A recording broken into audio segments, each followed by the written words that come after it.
word aloud. Her French ladies-in-waiting moved about her rooms like ghosts, their whispered conversations dying the moment she approached. They knew, as she was beginning to understand, that her fate hung by the thinnest of threads in Henry's New England. The first months of her captivity passed in agonizing uncertainty. Henry's supporters debated her future in council chambers, while Isabella remained isolated, cut off from reliable news about the outside world. Some of Henry's advisors argued she should be sent back to France immediately, viewing her as an expensive burden and a potential rallying point for Richard's supporters. Others counseled patience, recognizing that her presence gave England valuable leverage over France. As long as Charles the Mad's daughter remained in English custody, the French king would hesitate to take any action that might endanger her welfare. Isabella herself played her part with remarkable sophistication for such a young girl. She had learned from her years at Richard's court that survival in royal politics required careful navigation between competing factions and interests. She was unfailingly polite to her captors, never giving offense or appearing to plot against Henry's government. At the same time, she maintained the dignity befitting her rank, refusing to be treated as anything less than the queen she legally remained. When Henry's representatives addressed her as merely Lady Isabella, she would correct them with quiet firmness. "Your Grace will suffice," she would say, her voice carrying an authority that seemed impossible in someone so young. Her French attendants proved invaluable during this treacherous period. Unlike her English servants, who had fled or been dismissed, these women remained loyal to Isabella's interests rather than to any English faction. Madame Duval, her chief lady-in-waiting, had served the French royal family for decades and understood the intricacies of diplomatic protocol better than most ambassadors. She coached Isabella in the delicate balance she needed to maintain, reminding her constantly that she remained Queen of England in the eyes of the law and of her father's court. The psychological toll of this existence was enormous for a child who had once felt secure in Richard's protection. Isabella began suffering from nightmares, waking in the dark, convinced that Henry's soldiers were coming to drag her away. During the day, she maintained her composure, but her French ladies noticed how she would sometimes stare at the walls of her chamber as if seeing through them to some distant place.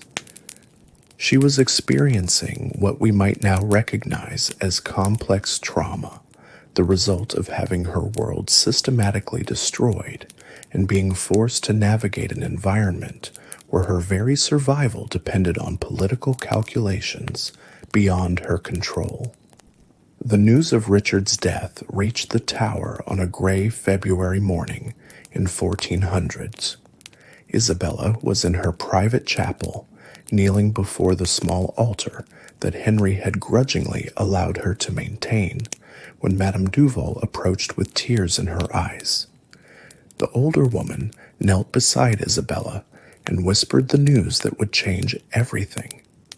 Richard of Bordeaux, the man who had been her husband, protector, and the closest thing to a father she had known since leaving France, was dead. The official story spoke of illness, but the whispers told a darker truth. Henry's supporters had grown tired of the complications that a living former king presented, and they had arranged for Richard to meet with a convenient accident at Pontefract Castle. Isabella's reaction surprised even her closest attendants. Rather than collapsing into grief, she seemed to grow colder, more calculating. The last vestige of the frightened child who had arrived at Westminster 6 years earlier disappeared, replaced by someone who understood that sentiment was a luxury she could no longer afford. She asked pointed questions about the circumstances of Richard's death, the reaction at court, and what this meant for her own position. When Madame Duval suggested they should pray for Richard's soul, Isabella nodded curtly and returned to her chapel. But those who knew her well noticed that her prayers had changed.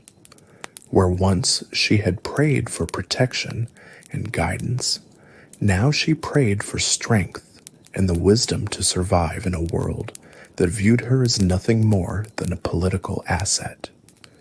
Richard's death fundamentally altered Isabella's status from valuable prisoner to dangerous liability. As long as Richard lived, there was always the possibility that he might be restored to the throne, making Isabella's position somewhat secure.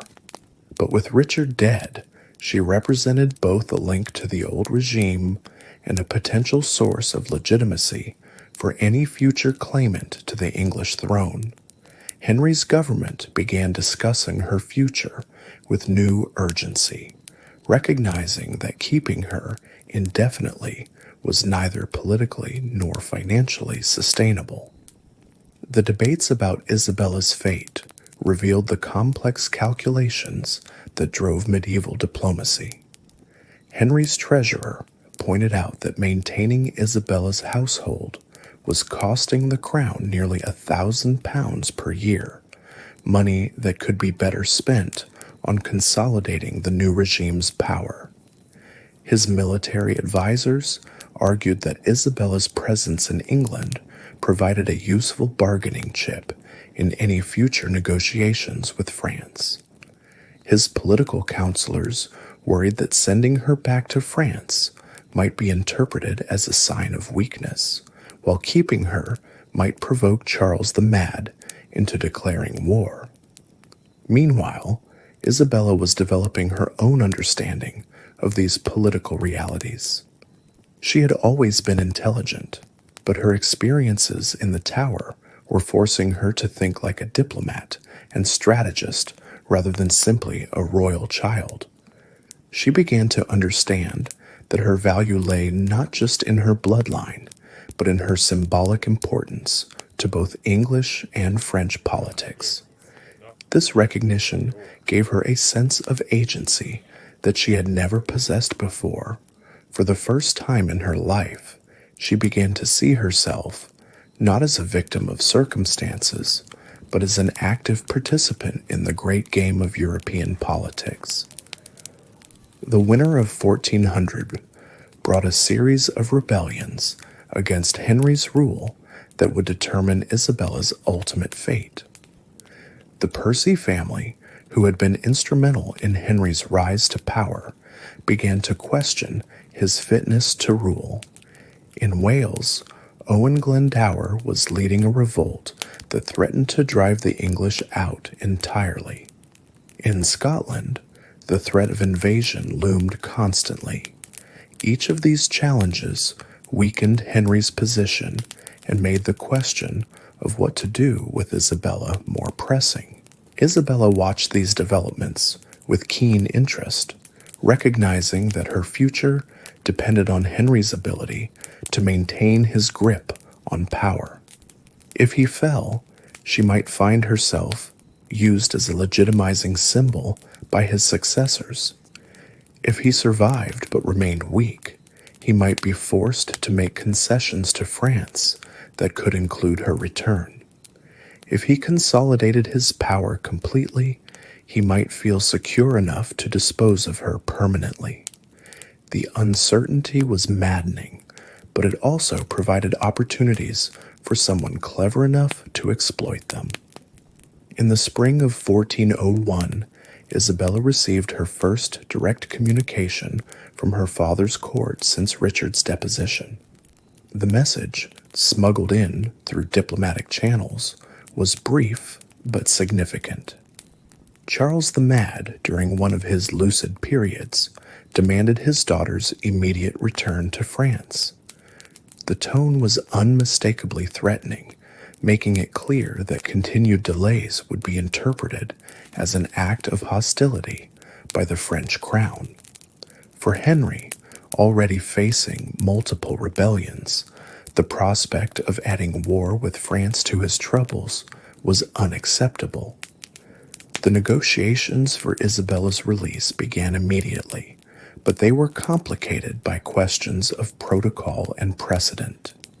Henry wanted Isabella's departure to appear voluntary, allowing him to claim that he had graciously honored the wishes of a young woman who missed her homeland. The French wanted it clear that their princess